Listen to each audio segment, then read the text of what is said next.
There is no greater power on earth than stories. Libba Bray ने ये बात कही थी, जो एक अमेरिकन ऑथर थी। स्टोरीज से बढ़कर भला क्या पावर हो सकता है। ये कहानियाँ हमें जिंदा भी रखती हैं। आज नर्मदा जयंती है और कल गणतंत्र दिवस है। मध्य प्रदेश शासन के द्वारा दिल्ली में होने वाले जो कार्यक्रम है उसमें देवी अहिल्याबाई होलकर की झांकी जो है, उनकी सांस्कृतिक विरासत को प्रदर्शित करने वाली झांकी भेजी गई है। देवी अहिल्याबाई होलकर नर्मदा की अनन्य भक्त थीं और उनकी जो राजधानी माहेश्वर है वो भी नर्मदा तट पर स्थित है। तो जैसा कि मैंने कहा, there is no greater power on earth than stories. तो कुछ कहानियाँ नर्मदा जी से संबंधित मैं सुना रहा हूँ। नर्मदा जी को मैकल सुता भी कहा गया है। अमरकंटक जो विंध्य पर्वत की एक उच्च चोटी है, वहाँ से इनका उद्गम माना गया है।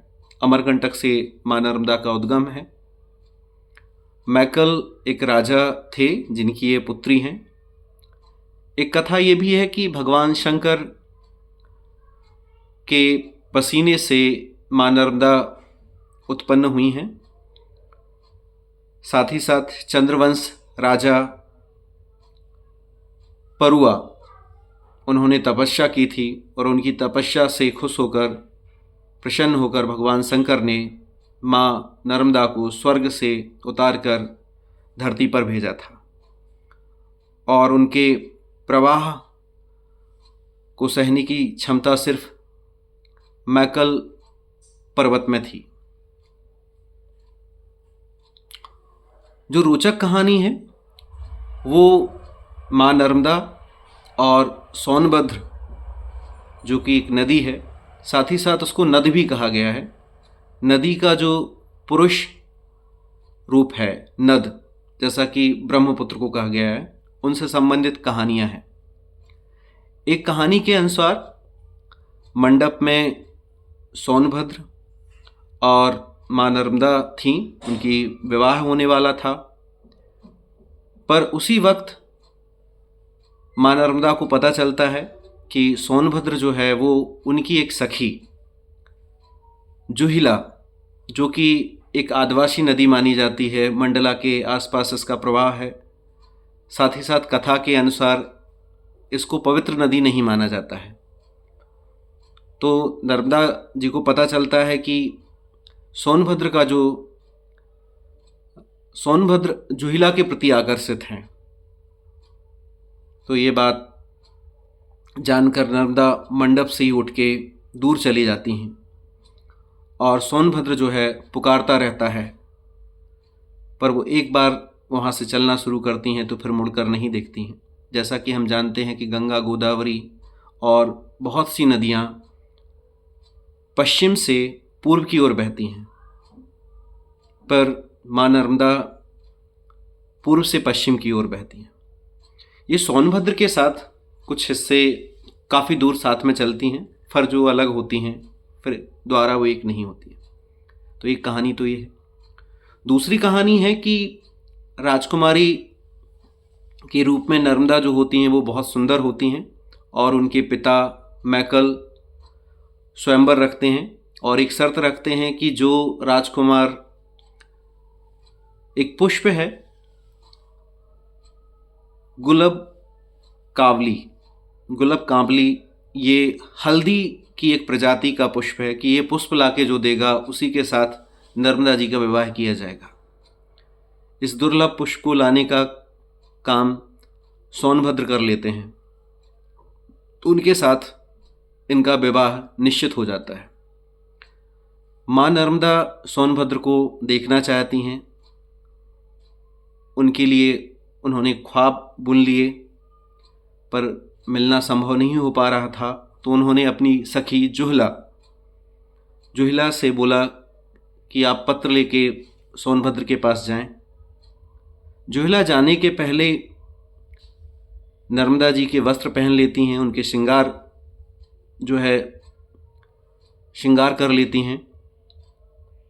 और जब वो सोनभद्र के पास पहुंचते हैं तो सोनभद्र समझता है कि ये नर्मदा है और उनके सामने वो प्रेम निवेदन रखता है।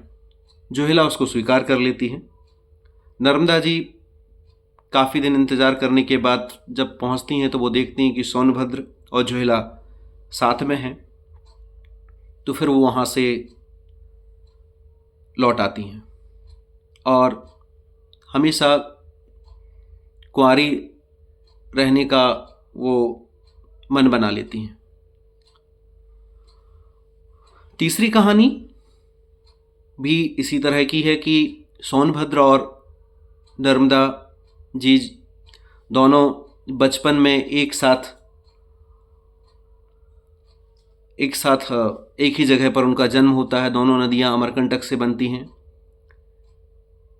एक साथ बहती हैं, एक साथ खेलते हैं, बड़े होते हैं और इसी दरमियान उन दोनों के बीच प्रेम उत्पन्न हो जाता है और विवाह के बंधन बंधने के लिए दोनों तैयार रहते हैं।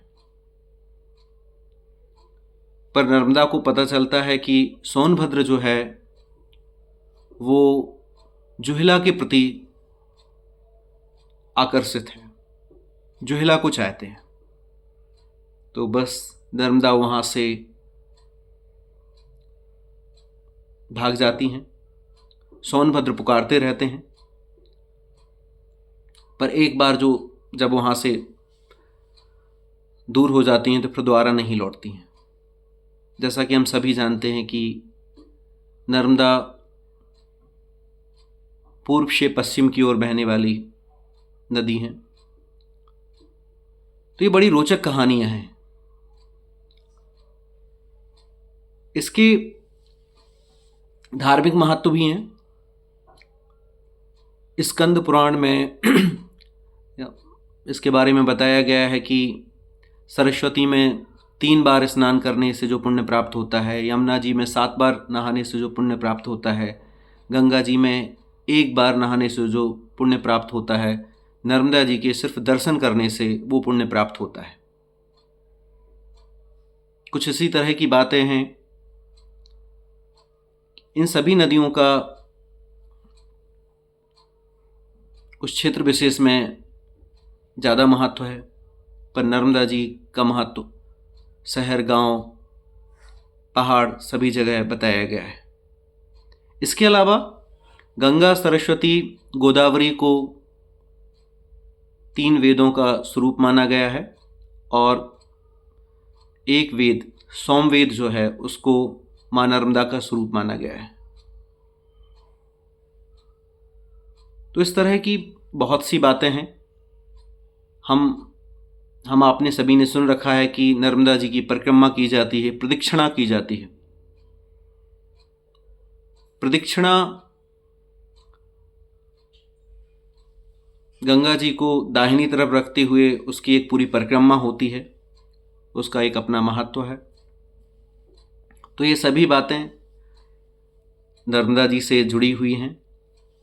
कुछ रोचक और महत्वपूर्ण बात यह भी है कि अगर नर्मदा जी के तट पर किसी का दाह संस्कार किया जाता है, किसी को मुक्ति मिलती है, तो फिर उसको गंगा जी में उनकी हड्डियां विसर्जित नहीं की जाती हैं। गंगा जी से ज़्यादा महत्व नर्मदा जी का बताया गया है।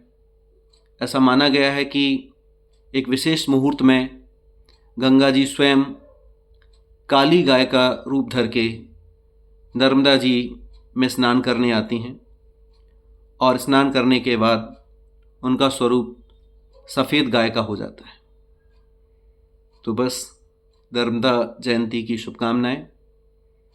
और जैसा कि मैंने शुरुआत में बोला था कि कल गणतंत्र दिवस है और मध्य प्रदेश शासन के द्वारा यहाँ से जो झांकी भेजी गई है वो देवी अहिल्याबाई होलकर की भेजी गई है, जो कि नर्मदा जी की एक अनन्य भक्त थीं।